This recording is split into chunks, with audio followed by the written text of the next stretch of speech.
Bonjour tout le monde. Je voudrais commencer par vous remercier de m'avoir invité cette semaine, ainsi que le docteur Lavro.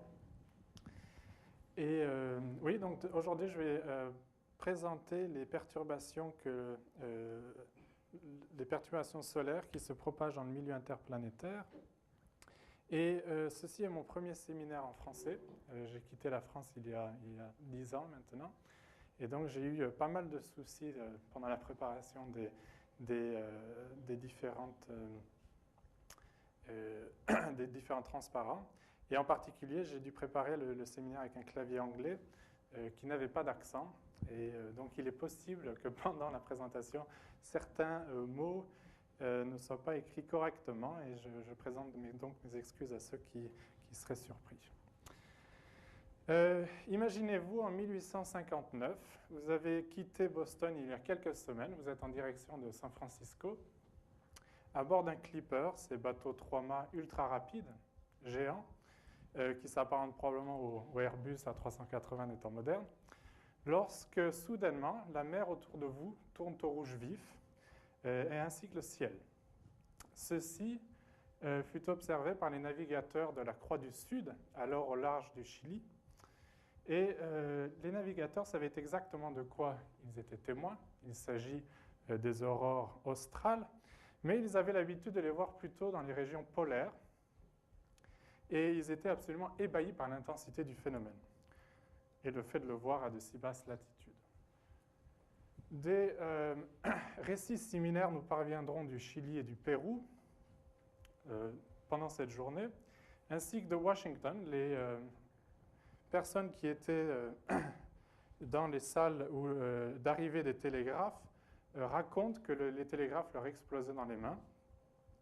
D'autres récits nous viendront du triangle des Bermudes, où les gens verront des aurores absolument magnifiques, de la Floride et des îles au large du golfe du Mexique et jusqu'à des latitudes très basses, 13 degrés nord, dans l'équateur.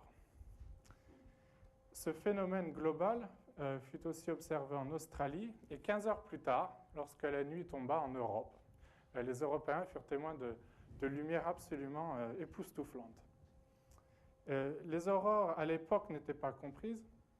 On savait, ou on avait une idée que c'était un phénomène magnétique, mais les origines physiques n'étaient pas du tout comprises.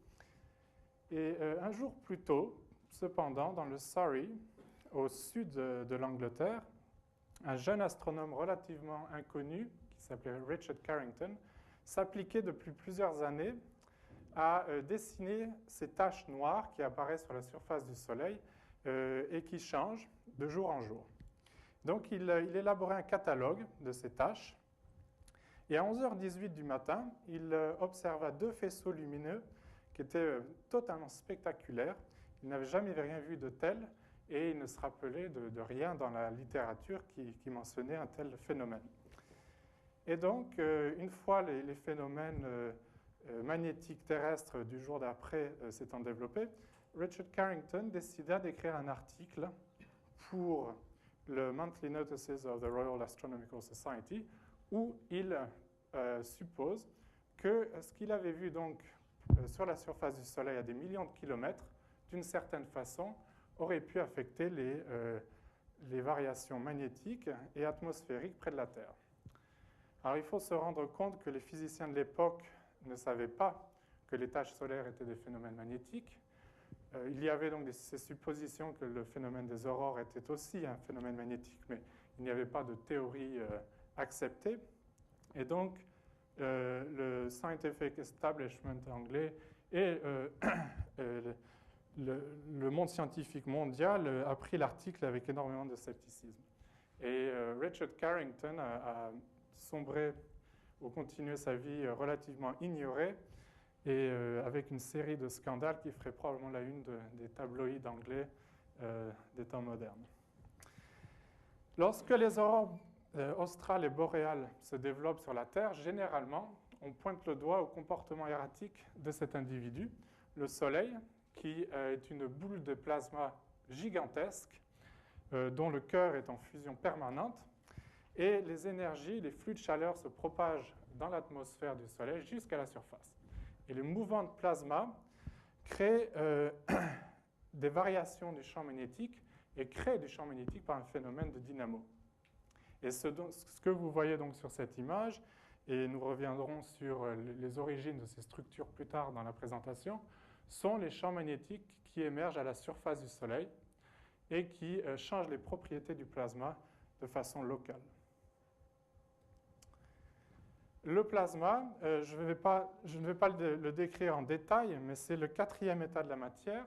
Donc vous avez l'état solide, liquide, gazeux, et si vous appliquez une quantité d'énergie suffisante, vous pouvez permettre aux électrons d'échapper l'attraction des atomes, et vous atteignez donc cet état qui s'appelle l'état du plasma, où le gaz est ionisé, et les particules interagissent entre elles avec la force électromagnétique, un état qui est donc maintenu par les forces électromagnétiques ambiantes.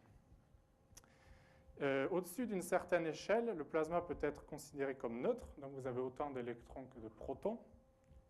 Et puisque les forces électromagnétiques dominent la dynamique du milieu, ce qu'on appelle les équations de Maxwell peuvent être utilisées pour décrire les mouvements de ce plasma. Donc, la présence de particules chargées bougeant de façon relativement libre crée des phénomènes relativement exotiques lorsqu'un champ magnétique est appliqué au milieu. Et ce n'est qu'en 1908 finalement que l'on comprit que les phénomènes à la surface du Soleil étaient largement régis par l'émergence du champ magnétique. George Hale, qui était un physicien américain, observa un phénomène qui venait juste d'être expliqué quelques années plus tôt en utilisant la mécanique quantique, un effet qui s'appelle l'effet Zeeman, et qui explique comment les niveaux d'énergie des couches électroniques autour de l'atome sont affectés par la présence d'un champ magnétique. Ces couches électroniques sont donc divisées, et la façon dont les niveaux d'énergie sont divisés est proportionnelle à l'intensité du champ magnétique.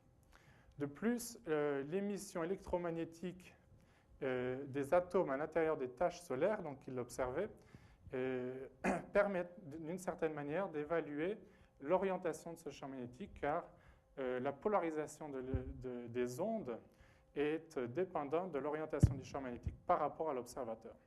Et Horace Babcock, un autre physicien américain, développa un instrument qu'on utilise tous les jours et qui permet d'étudier le champ magnétique à la surface du Soleil en utilisant donc les émissions électromagnétiques des différents atomes à la surface.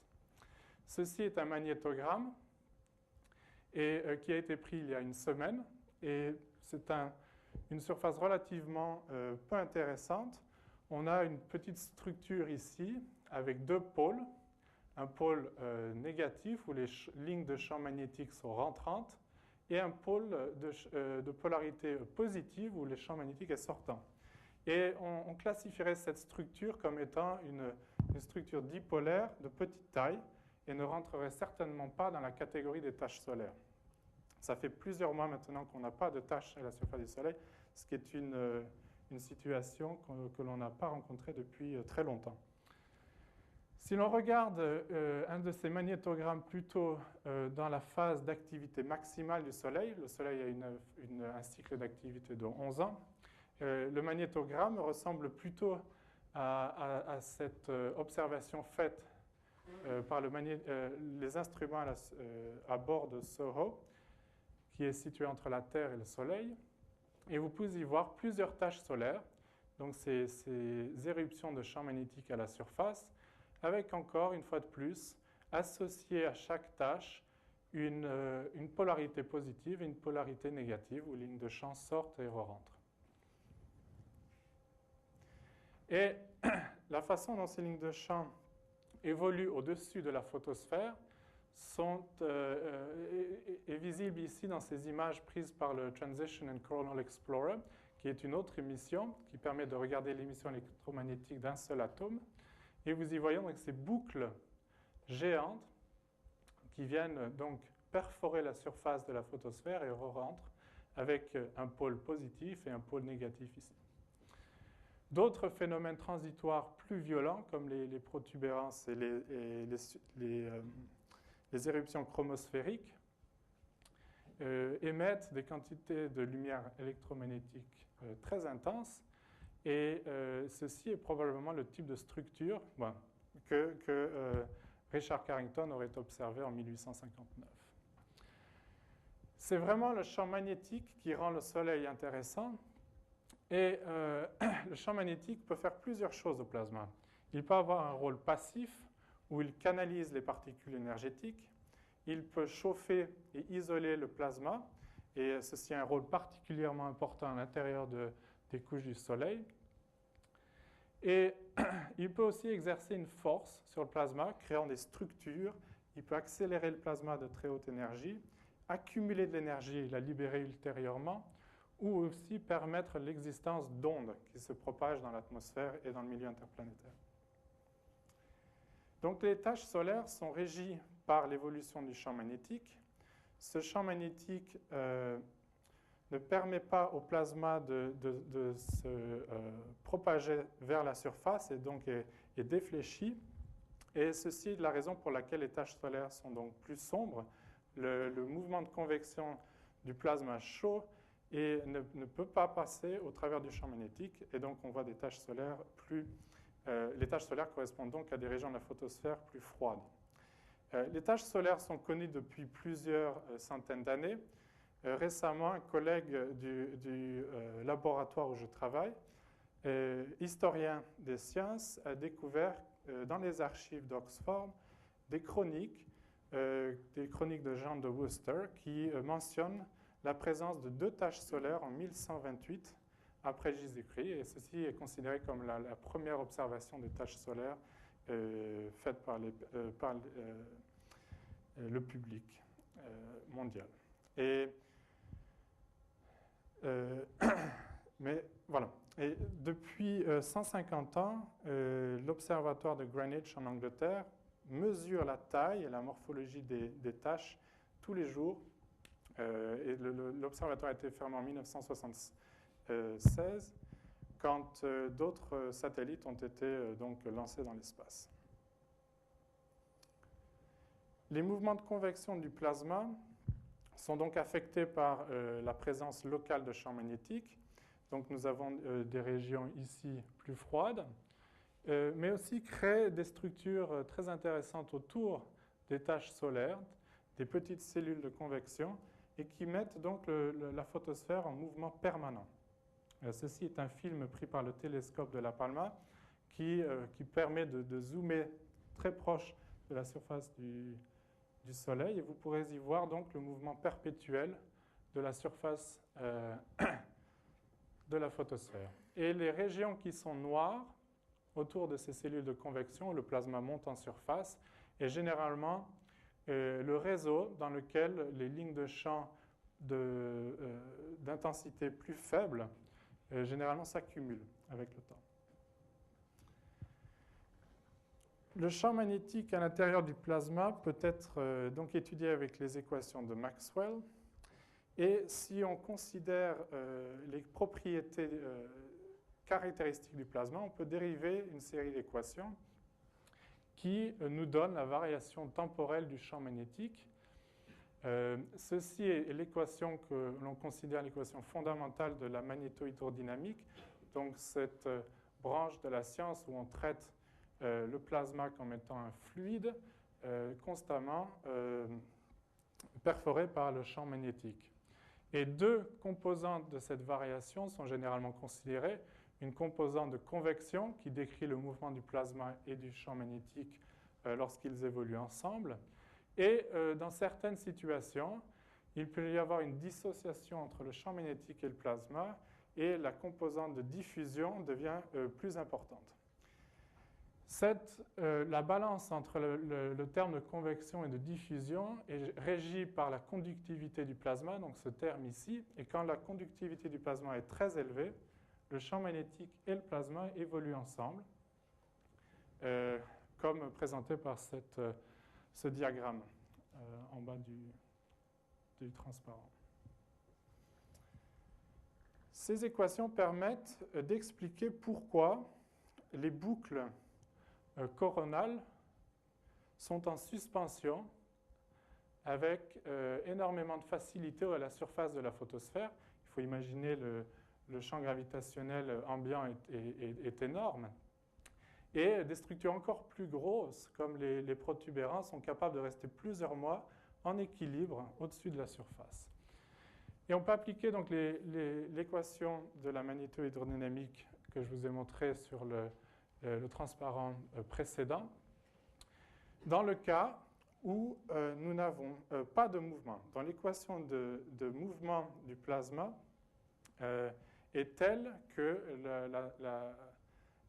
la variation de la pression, la force magnétique et la gravité permettent un équilibre de la structure.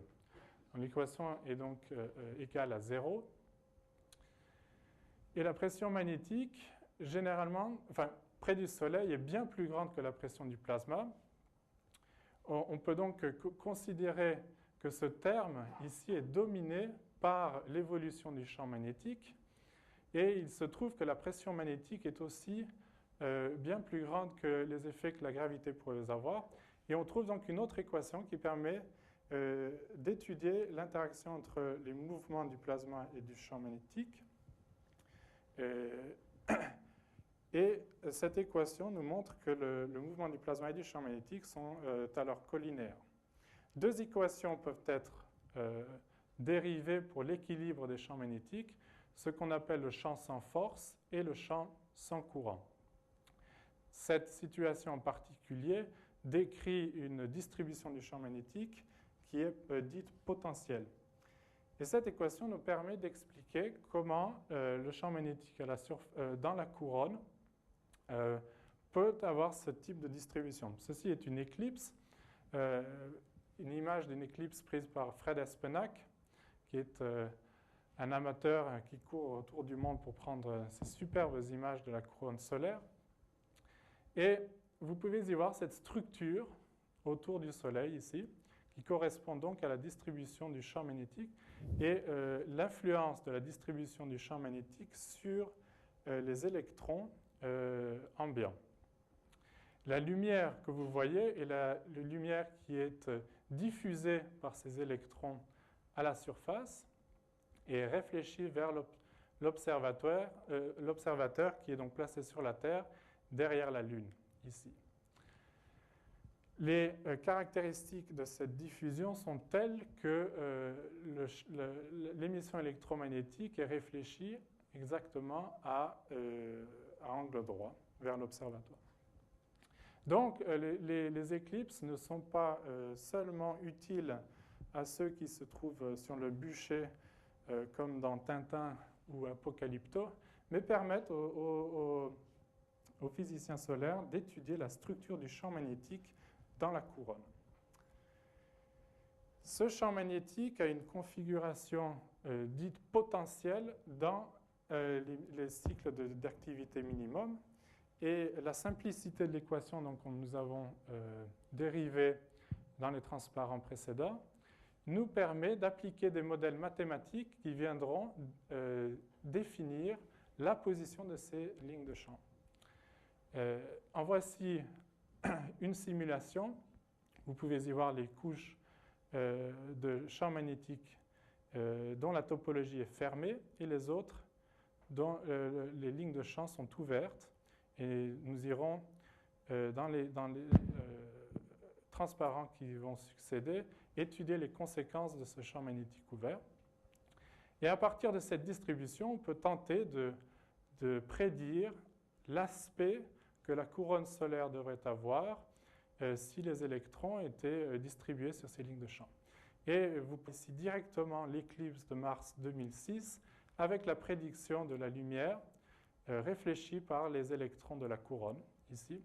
Et en particulier, vous y voyez ces structures stables, relativement bien reproduites. Les éclipses ne sont plus nécessaires de nos jours pour étudier la couronne. Depuis 1937, depuis que Bernard Lyot a développé le coronographe, Ah, ça c'est un mot que j'ai gardé en anglais, je remarque.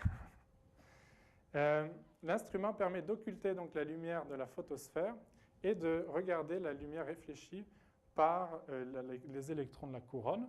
Et vous pouvez donc voir en bas à gauche une observation de coronographe faite par le satellite situé entre la Terre et le Soleil, SOHO, pendant le 14 juillet 2000. Et donc la fête nationale française de 2000 a été aussi associée par une perturbation violente, transitoire, une éjection de masse coronale, dont je vous présenterai la description après. Et cette éjection de masse coronale avait une distribution relativement circulaire et correspondait donc à un événement qui se propageait directement vers nous et qui percuta la Terre quelques jours plus tard. Et avant de continuer donc sur l'étude des variations électroniques nous provenant des coronographes, je vais vous présenter un paradoxe de la physique solaire qui est la température de la couronne. Les émissions spectrales de la couronne ont montré dès le début du XXe siècle que les constituants étaient chauffés à des températures très très élevées, des millions de Kelvin, alors que la photosphère située plus près, ici, là, dans ce diagramme, plus près du centre du Soleil, est, elle, à 5000 Kelvin. La deuxième loi de la thermodynamique interdit un flux de chaleur entre la photosphère et la couronne. Et donc, le paradoxe est tel que nous avons un cœur en fusion qui est supposé fournir l'énergie nécessaire pour chauffer la photosphère. Et en dépit de cela, une couche située en aval est plus chaude. Et la raison pour ce paradoxe est encore inconnue, mais il est probable que c'est le champ magnétique, une fois de plus, qui est la source de cette haute température dans la couronne.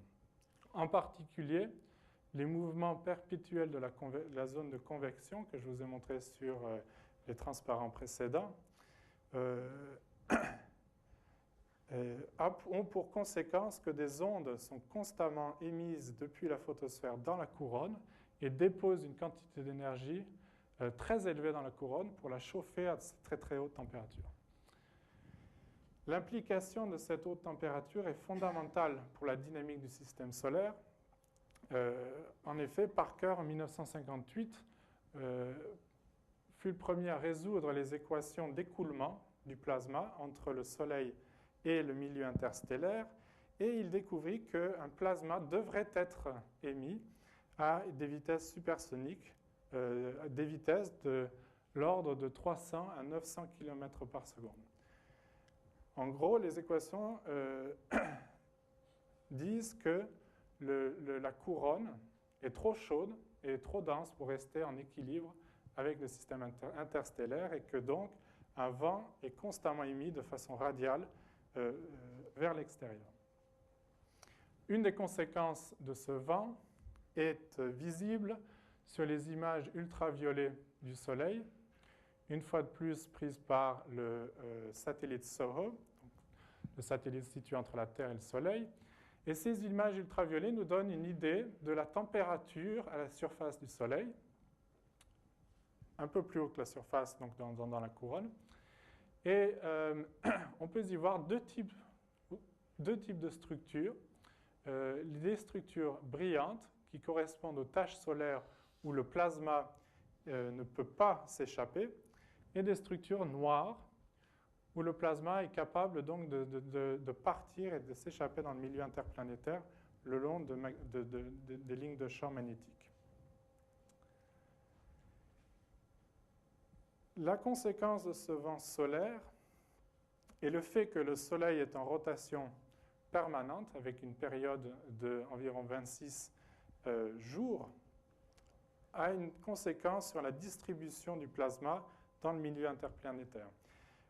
Dans l'article que Parker a publié en 1958 où il prédisait la présence d'un vent solaire, il donna ensuite la prédiction de la topologie que le champ magnétique devrait avoir dans le milieu interplanétaire.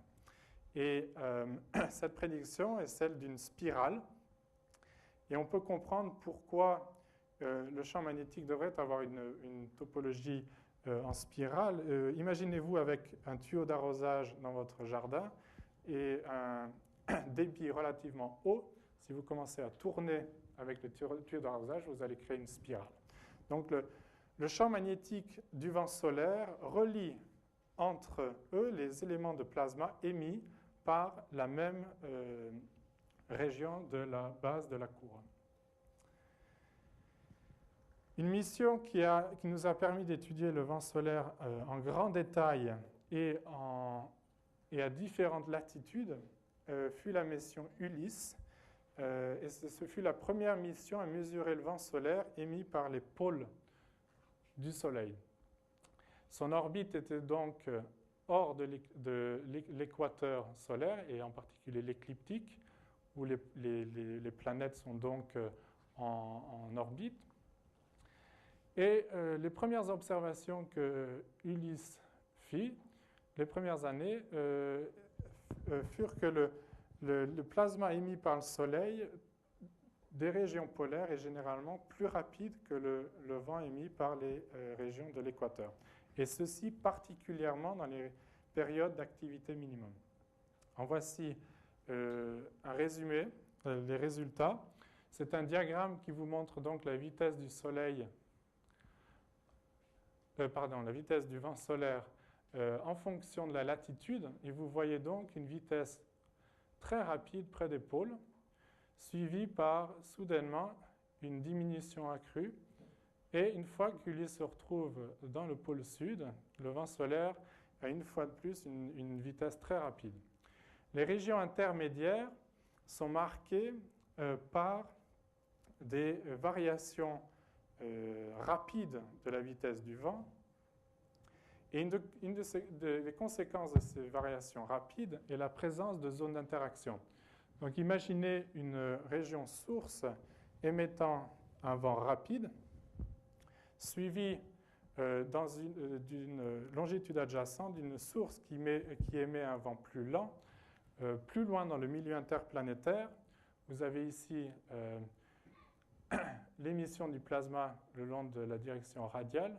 Plus loin dans le milieu interplanétaire, le vent rapide va rattraper le vent lent et ceci va résulter en une compression du plasma et du champ magnétique distribué en spirale dans ce milieu.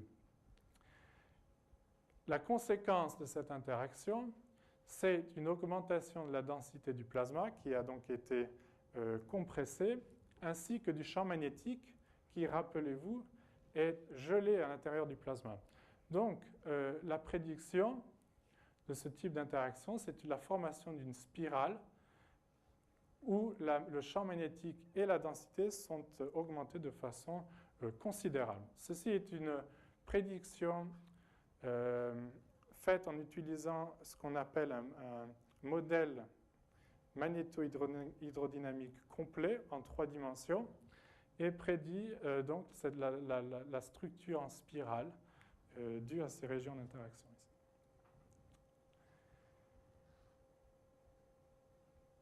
Les régions d'interaction sont observées très fréquemment. On a généralement 4 régions d'interaction, entre 2 et 4 régions d'interaction dans la plupart du cycle, par rotation du Soleil, pendant la plupart du cycle d'activité du Soleil. Et ceci est une observation typique de ces structures, faite donc par des instruments analyseurs de plasma et de champs magnétiques.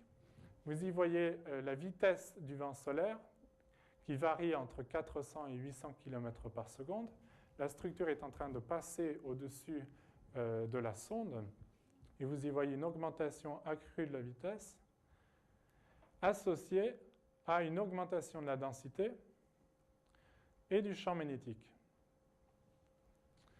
Et à l'intérieur de cette structure, la pression est donc plus haute et on y voit souvent aussi des augmentations de la température. Maintenant, la question est, est-ce que cette interaction Est-ce que ce type d'interaction peut mener donc à des pressions infinies? La réponse est non. La nature a donc développé un moyen de limiter la quantité de plasma qui peut être accumulée dans ces structures en formant ce qu'on appelle des ondes rapides magnéto-hydrodynamiques. Et ces ondes se propagent donc depuis l'intérieur de la structure. Donc vous imaginez cette structure où le vent solaire rapide près du Soleil vient accumuler le plasma car le vent qui est en aval est plus lent. Mais au bout d'un moment, la pression est telle qu'une deux ondes vont donc se créer à l'intérieur de la structure qui vont forcer une relaxation du plasma lui-même. Et la propagation de ces deux ondes peut mener à des chocs. En voici un exemple, ce qu'on appelle un choc en avant et qui donc sera positionné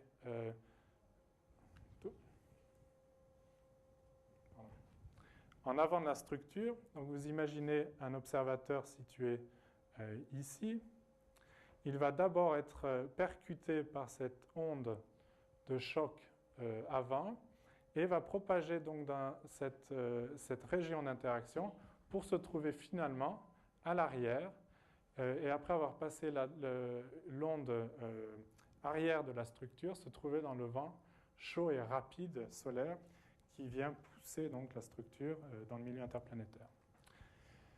Voici une reconstruction tomographique de l'émission de lumière des électrons au sein du milieu interplanétaire. Cette reconstruction tomographique nous permet donc d'avoir une image en 3 dimensions de la variation de la densité du vent solaire due à ces régions d'interaction. C'est un film et vous allez donc voir les spirales se développer et passer au-dessus de la Terre, située ici.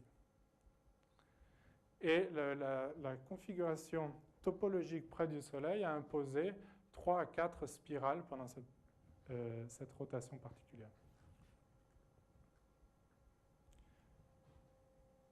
Voilà.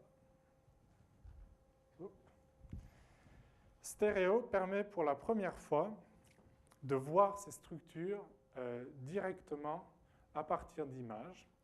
La mission stéréo consiste en 2 sondes qui se propagent avec la Terre dans son orbite, mais stéréo A est plus rapide que la Terre et donc va progressivement se propager plus loin de la Terre en amont, donc dans son orbite, et stéréo B est plus lente, la sonde est plus lente et va donc se séparer de la Terre, mais en aval. Et voici donc un diagramme qui vous montre la position de stéréo A et B relativement à la Terre, ici, vu par rapport au point de vue d'un observateur situé dans le référentiel de la Terre. Donc la Terre est fixe, mais les 2 sondes stéréo A et B se séparent. Ceci est une des nouveautés de stéréo et probablement l'instrument fondamental à l'étude des variations électroniques globales est ce qu'on appelle le Heliospheric Imager, qui nous permet d'étudier donc l'émission de lumière diffusée par les électrons de la couronne, mais sur une surface très étendue. Voici donc le champ de vue de ces instruments. Là, le Soleil se trouve ici.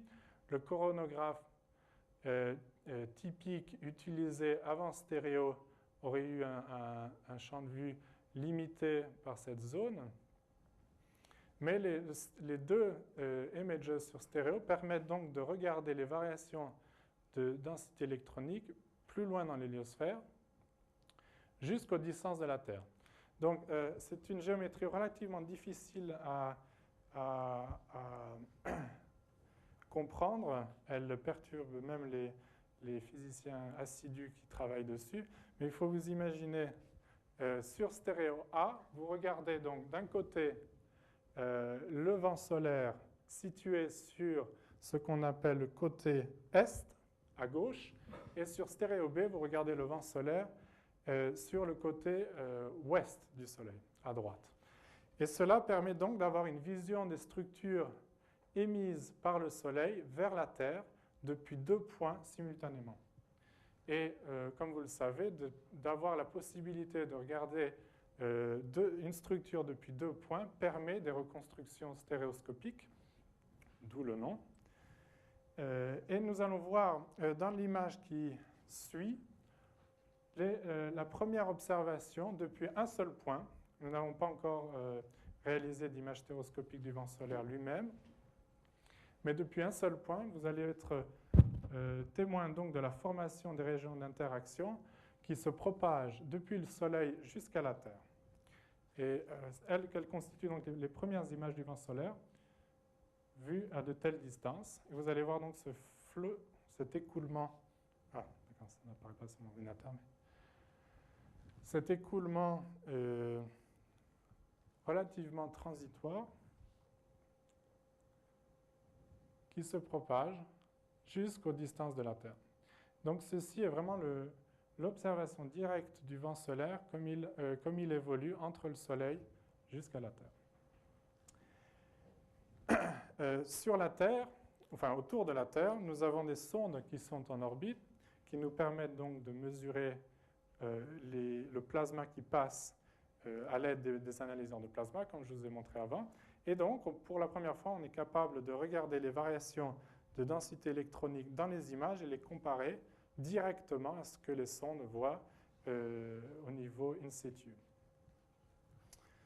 Nous allons donc quitter maintenant les structures qui sont considérées comme stables. Ce que je vous ai présenté jusqu'à présent, ce sont des variations du vent solaire qui peuvent rester les mêmes pendant plusieurs mois. Pour d'autres types de structures qui sont dites instables et qui mènent donc à des variations de la densité électronique dramatiques, transitoires. Je ne vais pas aller dans les détails parce que d'abord, la science de ces phénomènes est comprise, mais n'est pas totalement acceptée par tous les physiciens.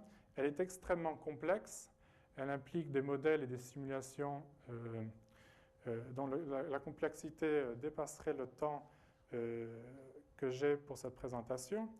Mais je vais essayer de vous décrire comment ces phénomènes transitoires se développent de façon globale.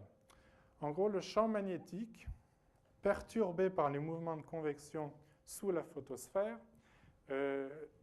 a à l'intérieur des nœuds et des structures qui se développent et qui peuvent être considérées comme de l'énergie interne. Et la nature a développé un moyen de diminuer l'énergie qui est donc accumulée dans ces nœuds dans le champ magnétique pour la libérer de façon à ce que le champ magnétique puisse atteindre une structure plus stable et un équilibre qui se développe dans le temps. Ce phénomène est appelé reconnexion des lignes de champ et s'applique dans les situations où vous avez un champ magnétique d'une certaine polarité, ici, qui vient rencontrer un champ magnétique qui se trouve donc avec une polarité opposée ou une direction opposée. Et lorsque ces deux populations de champs magnétiques sont rapprochées dues à ces nœuds et ces évolutions complexes du champ magnétique, les deux lignes de champ se reconnectent et fusionnent de façon à ce que une nouvelle topologie du champ magnétique se développe. Les deux lignes de champ que vous avez vues ici finissent par ce qu'on appelle l'écoulement extérieur, comme deux nouvelles structures magnétiques. Et donc, de façon locale, la condition que je vous avais montrée au début de la présentation d'un champ magnétique qui est figé dans le plasma est perturbée et l'équation de convection n'est plus valable. Il faut utiliser l'équation de diffusion qui décrit donc la variation temporelle du champ magnétique. Et ce phénomène permet de transférer la complexité de la distribution du champ magnétique en d'autres types d'énergie aussi, par exemple l'accélération des particules due à la force du champ magnétique. Une des conséquences de ce phénomène est la formation de phénomènes transitoires ultraviolents qui impliquent des énergies considérables. Je vais vous montrer une éruption chromosphérique, une fois de plus mesurée par le Transition and Coronal Explorer, dont l'énergie libérée correspond à des millions d'éruptions volcaniques en à peu près 12 secondes.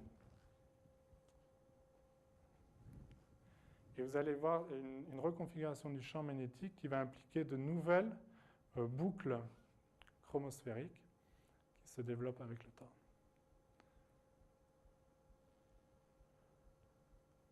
Donc ces phénomènes se développent à la surface du Soleil et peuvent, dans certaines conditions, accélérer les particules et les émettre dans le milieu interplanétaire de très très haute énergie.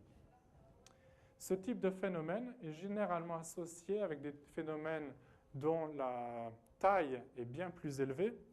Et stéréo A et B nous permettent d'observer ces éruptions chromosphériques avec le type de reconfiguration du champ magnétique qui se passe à de plus hautes altitudes. Voici deux images prises par l'instrument sur chacune des sondes stéréo qui regardent à l'émission électromagnétique de fer. Et vous y voyez une tache solaire relativement simple avec ses larges boucles. Et à l'intérieur de cette tache, vous allez voir une éruption chromosphérique qui correspond donc à un transfert d'énergie dû à la complexité du champ magnétique et un mouvement de plasma associé à cette reconnexion. Mais ce qui est vraiment intéressant, c'est que pour la première fois, on peut visualiser cette éruption chromosphérique avec les conséquences de ce type de phénomène sur la chromosphère directement dans la couronne. Donc, ce que vous allez voir, c'est une émission chromosphérique ici, associée avec une éjection, ce qu'on appelle une éjection de masse coronale, la libération d'une quantité de matière énorme. Et donc, la boucle que vous pouvez juste deviner ici va être émise dans le système interplanétaire, et on étudiera ça un peu plus loin dans la présentation. Donc, je vais lancer le film. Et on va se concentrer sur une sonde à la fois. Ici, vous voyez donc l'éruption chromosphérique. Et associée avec cette éruption, la libération de lignes de champ fermées dans le système interplanétaire ici.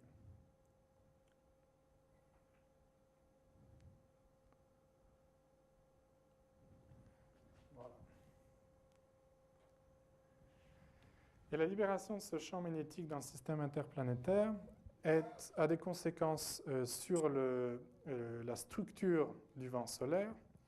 Elle implique des quantités de masse gigantesques. Une éruption seule peut lancer des mégatonnes d'hydrogène dans le système. Et vous allez voir ici un film qui montre à quel point ces éruptions dominent la dynamique du vent solaire pendant la phase d'activité maximum en 1998. Ceci correspond donc à quelques jours d'observation. Et vous y voyez à quel point les structures qui peuvent être décrites grâce aux équations magnétostatiques sont constamment perturbées par ces éjections de masse coronale qui sont libérées dans le système interplanétaire. Donc, au cycle de maximum d'activité, il peut y avoir jusqu'à 4, il y a en moyenne 4 éjections de masse coronale, comparé à peu près une tous les 3 ou 4 jours pendant le cycle d'activité minimum. Et ceci est une autre façon de visualiser donc l'éruption de ces structures. C'est une simulation MHD magnéto-hydrodynamique complète en 3D et qui donc suit la progression de cette structure dans le milieu interplanétaire. Les lignes noires sont les lignes de champ magnétique qui peuvent, dans les situations stables, être décrites par la magnétostatique. Et vous allez voir donc cette quantité d'énergie libérée ici à la base de la couronne. cette éjection de masse coronale, progresser au travers des lignes de champ. Et le champ magnétique à l'intérieur de cette éjection de masse coronale est une spirale et correspond à l'autre équation que je vous ai montrée au début de la présentation, qui est la distribution de champ magnétique d'équilibre dans les situations où vous avez un champ sans force. La structure mesurée et qui est associée à ces éjections de masse coronale depuis une sonde dans un point particulier dans l'héliosphère, donc la mesure in situ, consiste en ce type de structure ici.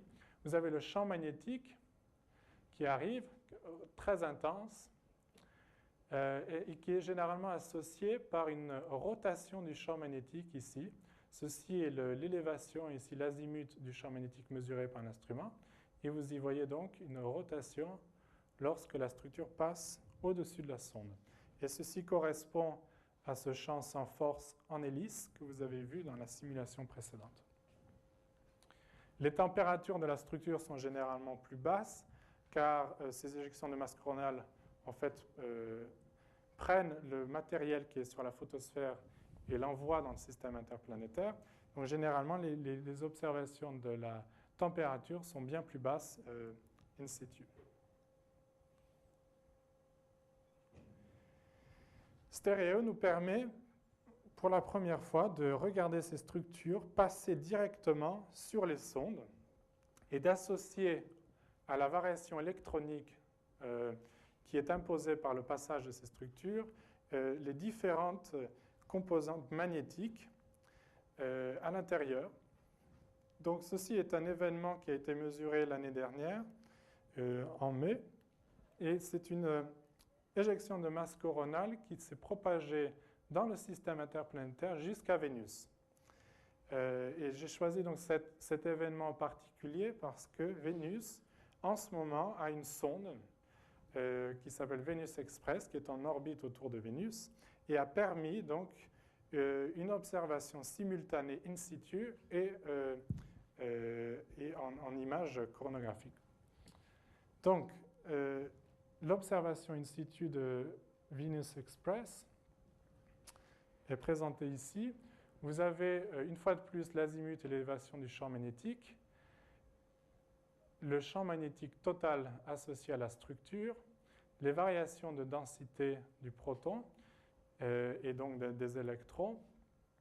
Et vous voyez donc que lorsque les structures A et B que nous avions indiquées ici sur ces images passent au-dessus de la sonde, on voit une augmentation de la densité, qui est donc associée aux structures qu'on a vues directement dans stéréo, et une rotation du champ magnétique. Et donc, on est capable de déterminer où la spirale du champ magnétique doit être, se trouve à l'intérieur de ces éjections de masse coronale. Ce film est la présentation de la structure se propageant dans le système interplanétaire et percutant Vénus quelques jours plus tard, mesurée in situ. Ces éjections de masse coronale auront donc une conséquence fondamentale sur la structure stable du vent solaire. Voici une région d'interaction, comme je vous l'ai montré au début de la présentation, où le vent rapide a rattrapé le vent lent. Et l'émission de ces structures gigantesques dans le système interplanétaire va donc forcer une reconfiguration de la topologie du champ magnétique. Ceci est une autre simulation complète magnétodynamique qui donc simule la progression de cette éjection de masse coronale dans le système interplanétaire et à de larges distances. Et ce qu'on observe, c'est lorsque ces deux structures interagissent, elles peuvent former des structures plus larges, plus complexes, du moins de façon temporaire. Et les sondes Voyager, qui ont été envoyées il y a plusieurs dizaines d'années, ont pu suivre l'évolution de ces structures au sein du système interplanétaire et jusqu'à de très larges distances. Et ce qu'on trouve, c'est que la structure complexe près du Soleil et de la Terre, qui consiste donc en ces augmentations de la vitesse associées à ces régions d'interaction et ces éjections de masse coronale successives, crée plus loin dans l'héliosphère une onde plus large et globale. Et ceci est dû donc à l'interaction entre les flots, la présence de ces ondes qui relaxent donc la pression à l'intérieur de la structure. Et ces structures géantes se propagent dans le système interplanétaire et nous protègent du rayonnement cosmique. En effet, le champ magnétique interne à ces structures globales, comme vous allez le voir dans les transparents qui suivent, implique ou force la diffusion des énergies, des particules énergétiques de très haute énergie qui nous viennent du centre de la galaxie, qui s'appelle le rayonnement cosmique. Avant de progresser, et vous avez un exemple ici du type de difficulté que j'ai rencontré donc, dans l'écriture de cette présentation. Lorsque ces structures se propagent dans le système interplanétaire et avec le vent solaire, elles arrivent au bout d'un moment à une limite où le vent solaire n'est plus capable de repousser le vent interstellaire et où on passe dans un milieu où les deux flots se mélangent et plus loin, on tombe dans le système interplanétaire. Cette limite est à ce type de structure ici, présentée par le schéma. Donc vous avez les spirales de Parker ici, avec le vent solaire radial.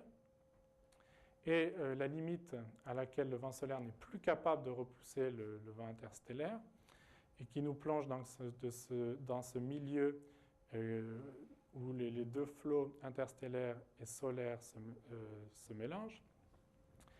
Et cette structure est due au fait que nous progressons, le système solaire progresse à l'intérieur des spirales de la galaxie, et donc un vent interstellaire apparent naît du déplacement du système solaire au travers de cette structure. Ceci est une image prise par le télescope Hubble à une émission électromagnétique particulière, et on y voit l'émission du plasma qui ne peut plus se propager dans le milieu interstellaire. Il est donc bloqué par le vent apparent qui vous arrive dans cette direction.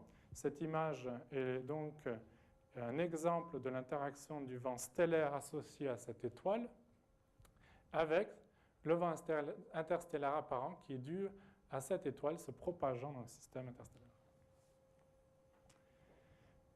La fin de cette présentation est une description du mouvement des particules chargées et de très haute énergie au sein du champ magnétique présent dans le système interplanétaire. La progression de ces particules est extrêmement complexe. Elle est généralement perturbée par la présence de ces nœuds dans le champ magnétique qui sont nés non seulement dans la zone de convection, mais ensuite dans le système interplanétaire. Et nous allons commencer par un film qui a été fait au CEA, qui vous montre donc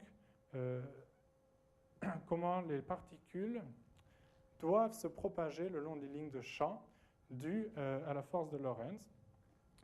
Vous y voyez donc un champ magnétique, cette ligne verte, et la particule est en orbite hélicoïdale autour de ce champ magnétique et est en quelque sorte emprisonnée par le champ magnétique et doit se propager le long de la ligne de champ. Les nœuds du champ magnétique perturbent cette rotation et donc impliquent une diffusion de ces particules.